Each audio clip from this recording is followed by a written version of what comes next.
Hello everyone, Fozzie here, and welcome to the Everything Podcast. I'm also here with Will. How are you today, Will? I'm doing great, Cam, and thanks so much for having me on again, as always. Yep, it's always great to have you on, and we're going to be doing our usual things that we usually do for this podcast. We're going to start out with some music, then we're going to move on to some sports talk, and we actually have a special guest for that segment. And after sports talk, we'll go into some gaming, and then we'll talk about our movie of the week. So, how about we start off with some music? Alright, so I want to ask you, Will. I asked you to if you'd like to listen to an Imagine Dragons, a few Imagine Dragons songs that have been released. I think I talked about them last podcast. But they were Yeah, from their new album, Mercury Act 1. And there were three songs on it that have been released so far. What did you think of them? I thought they were all, good in their different ways, for sure, Cam. First of all, speaking of Imagine Dragons, I checked them out on iTunes after you mentioned them last week. I did not realize how many of their songs are played on the radio all the time. That is something that I did not realize. But no, I thought they were all good in their different ways. Like they have such a great sound. I feel like that band. But what was your favorite, Cam? Because I had a hard time choosing one. So there were three songs on the that have been released so far. One is called Cutthroat. I Yep. really like that one. That one might be my favorite. Another song, Follow You, which I'm not as big on. I feel like it does have a catchy chorus though. I I definitely agree. Um, and do you remember the third one, Cutthroat, Follow You, and It was wrecked, I Wrecked? believe. Yes. So Cutthroat and Wrecked are really amazing, and for some reason I did not love Follow You. I'm not sure why. Interesting. Yeah, I guess I would disagree with you on that one because, as I said, I mean, I thought the chorus was really catchy and it was a song that really stuck out to me. So I think I would disagree with you on that one. All right. But next I'd like to talk about some other music. An artist named Pop Smoke, who actually passed away a year ago, Oh dear. has released a new album, which is blowing up, of course, called Faith. That's not really anything big. That's just kind of an update. Also, Will, I'd like to ask you, what artists have you been listening to? I think I asked you this last week, but if there's anyone new that you've started listening to, I'd love to know. No one new in particular. Just kind of continuing to listen to what I've been listening to. Of course, the boss, Bruce Springsteen. Awesome. Maroon 5, of course, watching The Voice, that's got me listening to artists like John Legend and Blake Shelton. So nothing too much new, just kind of continuing to listen to the people that I had been listening to. Sounds awesome. Also, this is probably my last thing on the music thing, but this is what artist would you like to see perform live? Well, I'll go ahead and say Maroon 5, and I'll also say that because we actually are going to go see them Oh live in wow, this fall in October. So I'm looking forward to that. that's awesome. Is there anyone else you'd like to see live? Well, since I can't believe I'm saying that I haven't seen him live yet, but I have it. So out of the group that I just mentioned, I have to go with the boss, Mr. Bruce Springsteen. That's awesome. Um, I How do. about yeah? How about you, Cam? Anybody that you want to see live that you haven't seen yet? Well, I'd like to see Imagine Dragons live. Actually, I've really been enjoying their music these past few days. So it'll be if they tour maybe for their new album or something. I'd like to go see them, and I definitely love to see Bruce. He's a legend, obviously. But Absolutely. I think I said last podcast. I saw him when I was very very young, That's and right. I fell asleep, and I'd like to make up for that. Sure, That was sure. probably one of the worst things I've ever done. Fall asleep during a Bruce concert. Oh, I still can't get over it. Um, but yeah, those are the bands I'd like to see live right now. Um, there are a few new artists I've been listening to. Tyler the Creator. I also think I mentioned that last You podcast. did. Jeez. You did. Um, I've actually I've heard. Of, have you heard of Kendrick Lamar? I believe so, yes. He's one of the most legendary hip hop artists right now. Not right Yeah. now, but in the last 10 years probably. He's just a true legend. I actually learned What? he is only 5'6". I didn't know that. Wow. What's your personal favorite song of his? Probably the song "Humble" or "DNA." Cool. Uh, but he's definitely a great artist, and I'm sure most of you know who he is. He's super popular, and he's really, really like like a a trailblazer in the hip hop game. And speaking of trailblazers, and speaking of sports and basketball teams, that was a bad transition to the next segment. We have our sports segment with our special guest. Take it away, Will. All right. So, yeah, we do have a special guest for this sports segment, and that would be my father, Mike. So, looking forward to having him here for this. My father, your uncle, of course, Cam. So, let's get right into this. There are a few other things that we could cover, but really the biggest thing is the NBA Finals, Game 6, 9 Eastern, 6 Pacific tonight, ABC. I mean, this is a gigantic game, as big as it gets. The Bucks are up 3-2. They have a chance to win the championship in front of their home crowd. And the Phoenix Suns, I mean, this is a do or die game, and also a do or die game for Chris Paul if he wants to capture that championship, which many people believe this is his shot to get it. Oh yeah, definitely. Um, Chris Paul is really like a, a legend, but I said it before and I'll say it again. He has a history of choking, and again, not literally, but when it comes to big games, from what I've read, I've heard he has a very, very long history of just not clutching up and making not the best plays. All right, Mike, what are your thoughts on that? Because I think you would probably have different feelings than our host here on that one. Well, first of all, thanks, Will, and thanks to Fozzie for having me on this morning. Real privilege to join the podcast, coming to you live from West Bridgewater, Massachusetts. I'm used to hosting and being involved in podcasts on the other side of the country, on the West Coast in Napa, California. So it's really nice to do an East Coast show.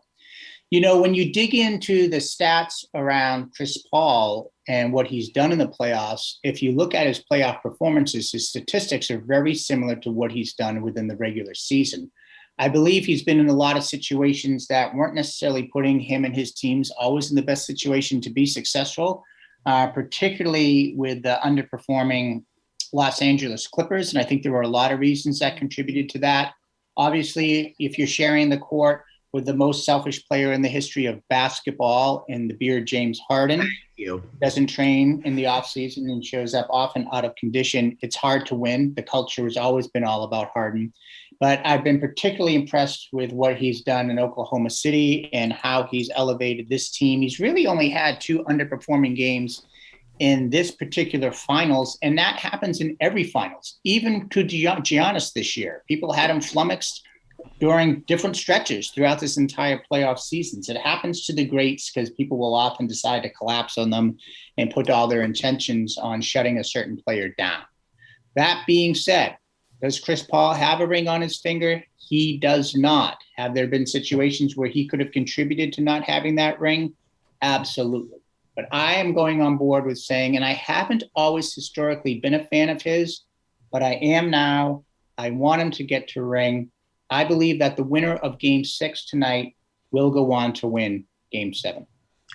Fozzie, do you disagree with that? Because you could say that, and like I can understand why, but also there is the home court factor of this. Yeah, the that would have been 2 straight road wins, but I mean, still the Suns crowd would be going pretty crazy for Game 7. So, how do you feel about that, Cam? So that was actually a good take. I actually might agree with that. I think Chris Paul has done amazing throughout his career, but I even maybe with injury that might be a factor as well. I don't think you're considering that as much as you probably should, and I feel that we should take that in more factor. But I totally get what you're saying when he's definitely one of the best players, especially on Oklahoma. He's great.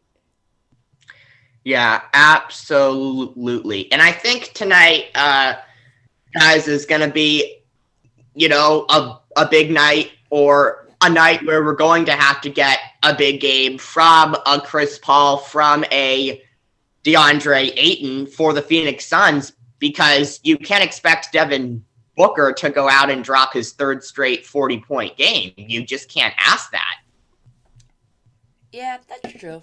But it's very possible with Devin Booker's skill set because he is nasty. I'll just say that. All right. So I'll just end.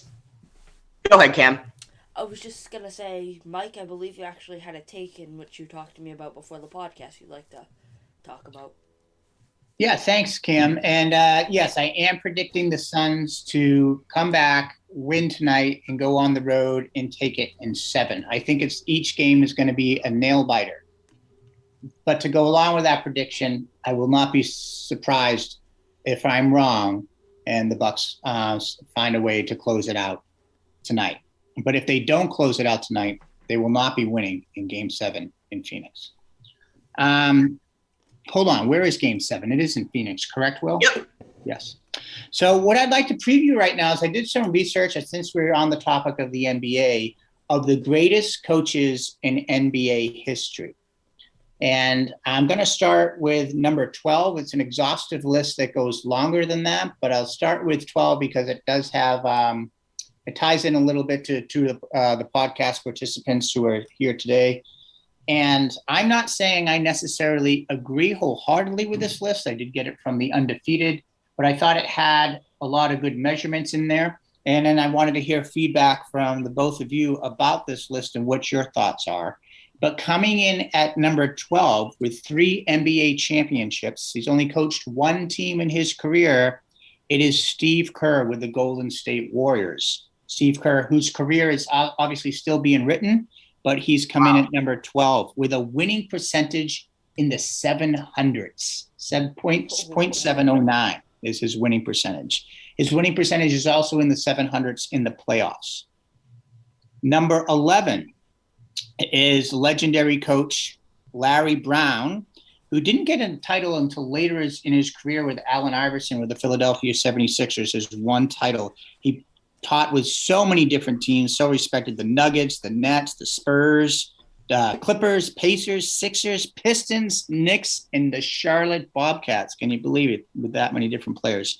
Wow. This one, some folks, I don't know if his status is dropping. This list is about a year old. Number 10 with 1 championship, having coached with the Orlando Magic, the Boston Celtics, the Los Angeles Clippers, and now with the Philadelphia 76ers, Doc Rivers.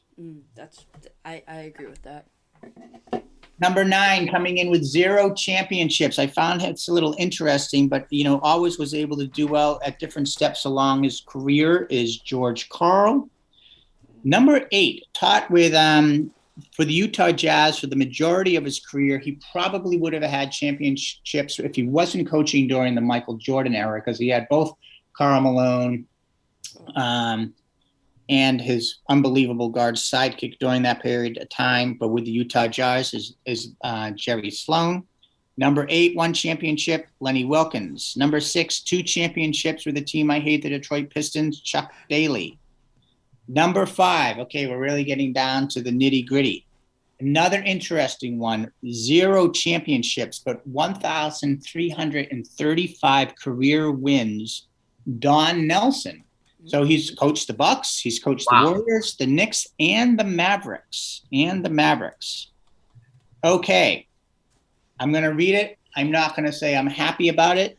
Number 4, having coached the Lakers, the Knicks, and the Miami Heat with 5 championship rings, Pat Riley. Number 3, I'm in complete agreement with this one. The great Greg Popovich, all of his time with the San Antonio Spurs with a .675 regular season winning percentage. Fantastic. 5 championships stretching across a long career with that organization. Number 2, and it should be the number 1 person, the phenomenal Red Auerbach. How is he 9 championships, right? He had 8 straight NBA championships, but listen to this. He had no assistants. None. He had no assistants on his staff during his entire career in Boston. He ran the practices, he coached the games, he oversaw player development. He did it all. He was a one-man wrecking crew. And number 1, you may be able to guess it.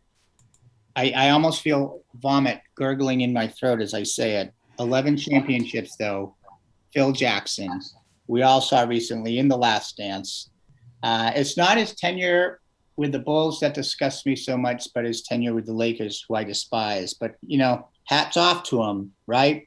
He did get 11 NBA titles. Absolutely. And that's obviously phenomenal, but I totally agree with you guys. Auerbach has to be number 1. I mean, no assistance in a winning percentage like that. That should automatically vault you into the number 1 spot.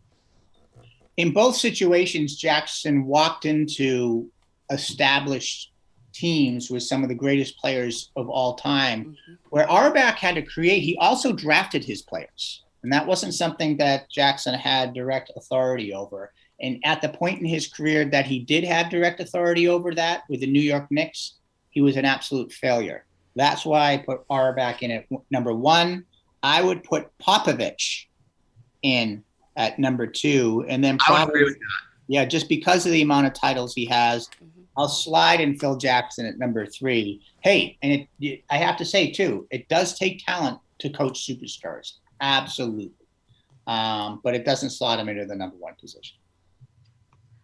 Right. And Fozzie, I'm curious to get your take on this one here as a non-Golden State Warrior fan and someone looking in from the outside. That list obviously had Coach Kerr at number 12, and I can understand both sides of the argument here. You could say, oh, he had, super teams, and it's always easy to win with super teams.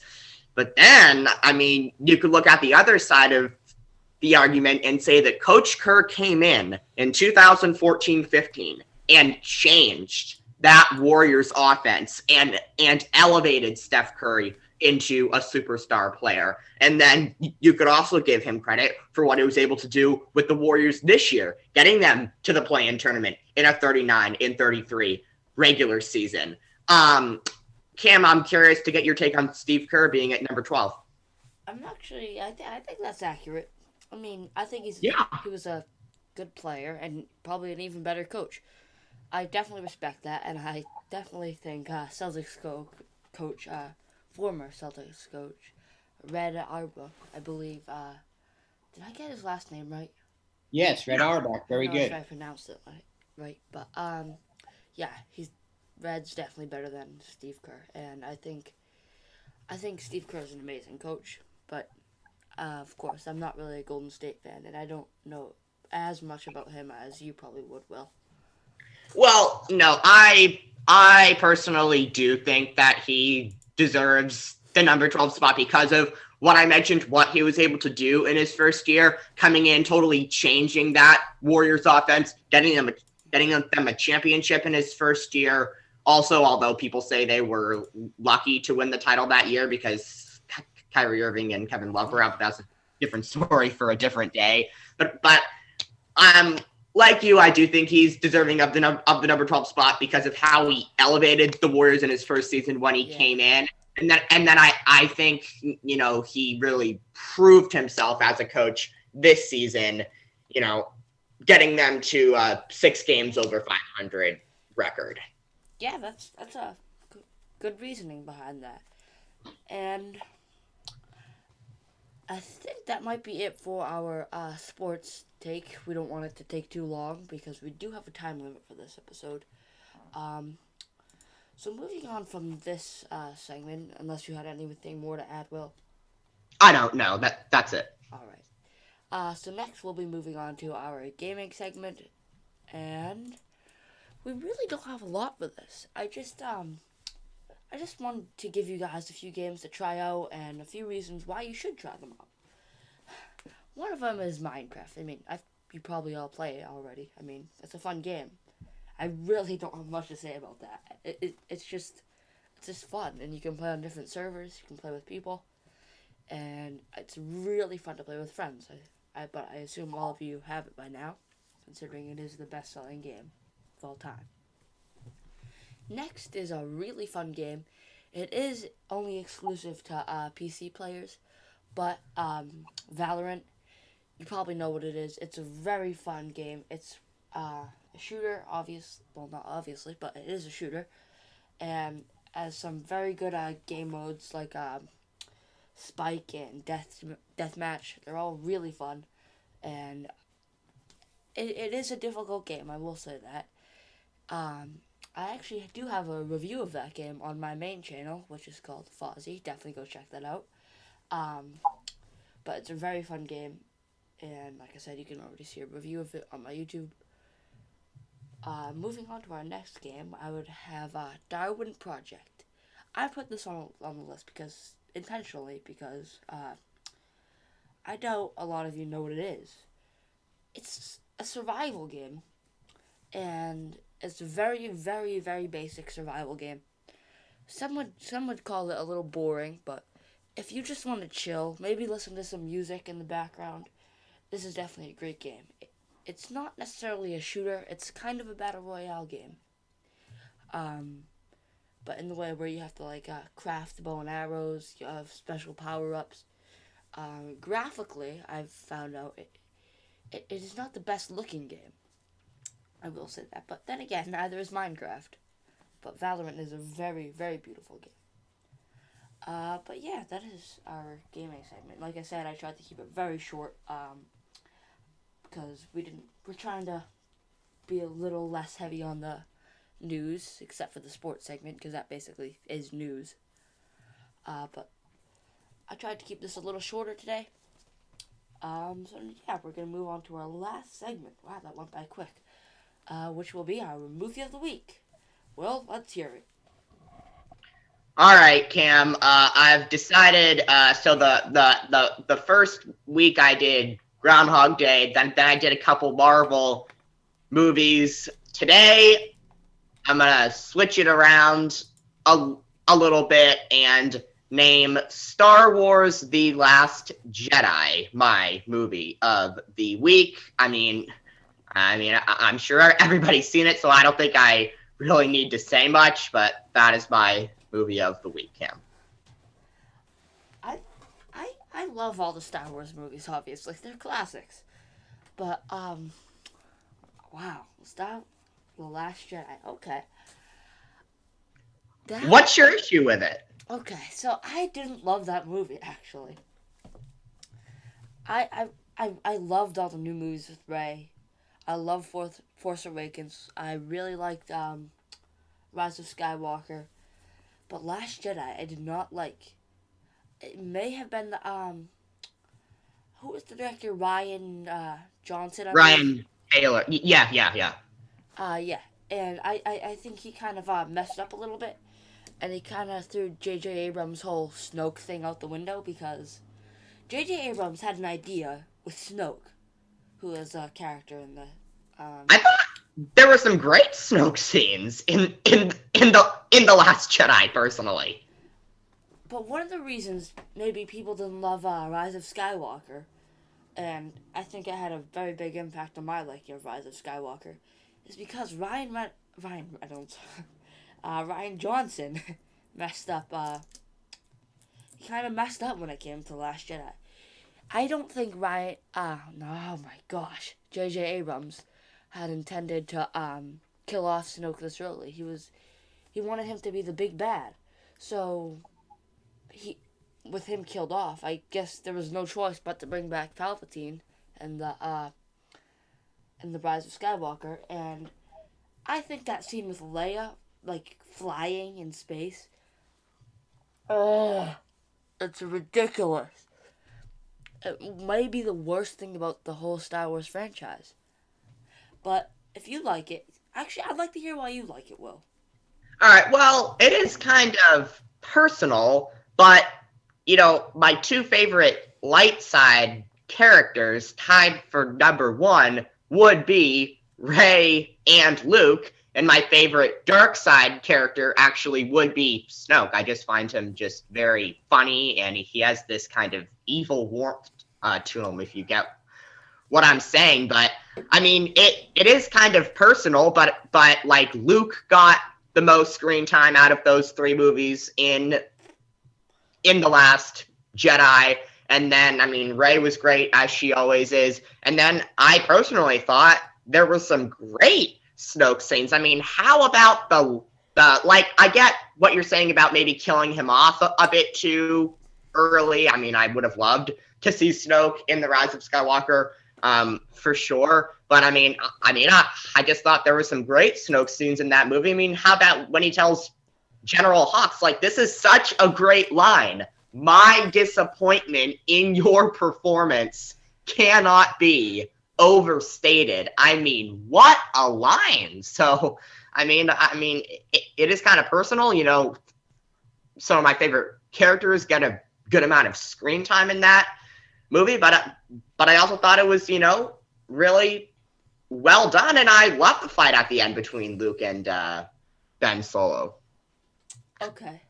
Kylo Ren, then, of course. I could agree with what you're saying, but I may have to rewatch it, but I watched it like probably a month ago was the last time I watched it, and I still remember not loving it. Maybe it was because I really, really don't like Adam Driver as Kylo Ren. Hold on. Oh boy. What is possibly bad about Adam Driver's performance? He did excellent. He had to act like the kind of confused child, kind of conflicted between sides, and yet you dare come on here and say this. I just kind of think it was Christian Haydenson level of acting. Horrible. He's a little baby, and I don't enjoy when he's on the screen. And he's just like, he has that dumb way about him that just makes me mad. And I don't think he's that strong. He's not a great fighter. I mean, I just don't like him. And Mike, I believe you just raised your hand on the Zoom meeting. Well, I know this isn't my segment, but I did want to weigh in. Thank you. I think for the last three installments in the Star Wars Skywalker storyline involving all 9 films, that there were differences of opinion of the last 3. So I've heard people be big fans of The Last Jedi, as well as saying, and like Fozzie saying, I think people also can be not like the direction that film went in. Overall, I have heard good reviews for Adam Driver's performance. I don't like it, though. But obviously, it was not resonating for Fozzie. It was most certainly not. Not resonating for Fozzie. I found the last 3 films the best films in the entire series. They might be unique that way. Completely agree. Force Awakens and Rise of Skywalker were great. about Last Jedi. That casino thing. Why did they have to include that?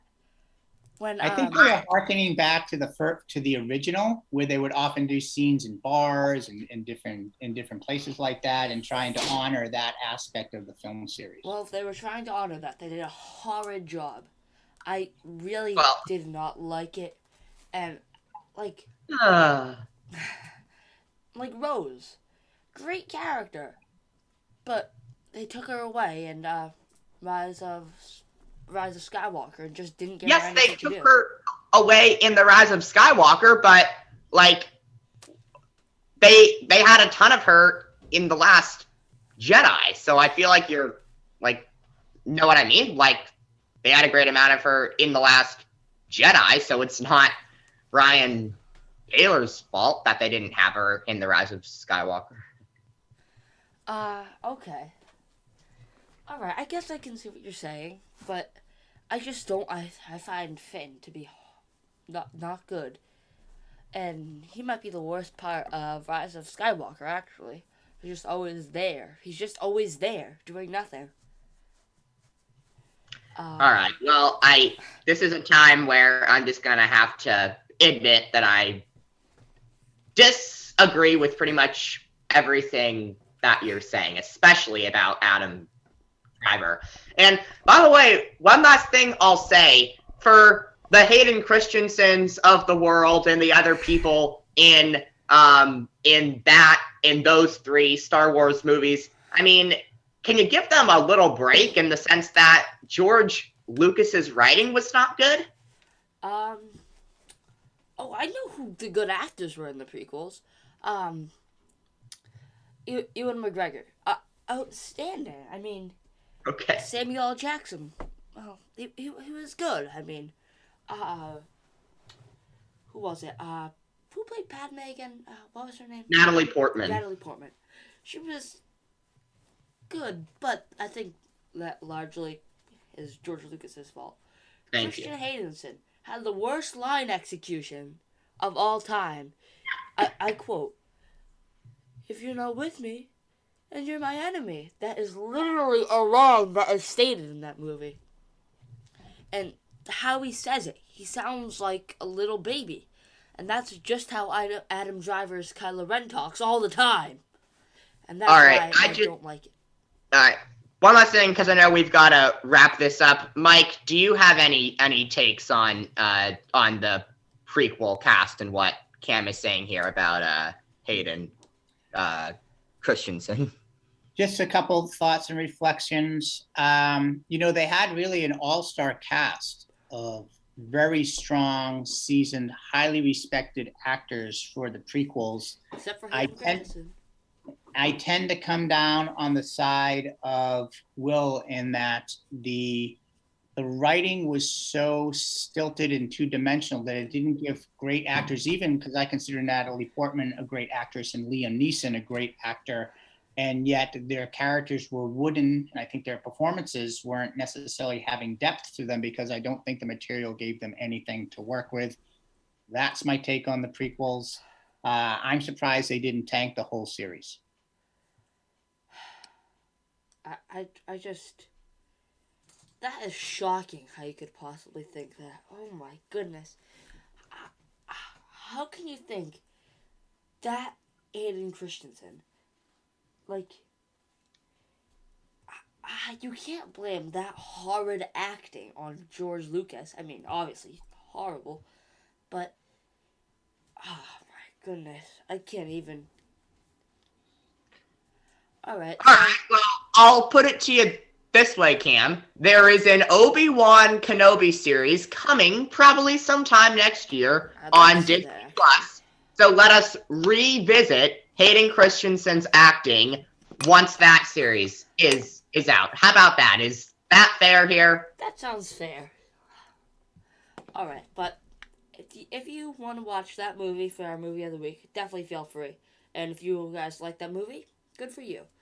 But yeah, I hope you enjoyed today's podcast. I hope you enjoyed our special guest, and yeah, that'll do it. And I hope you also, I already mentioned this. I have my own YouTube channel. It's called Fozzie, where I make gaming content. Subscribe to that. That'd make me happy. And yeah, that'll do it for today's video. Have a great day, and we'll see you in the next one. Bye.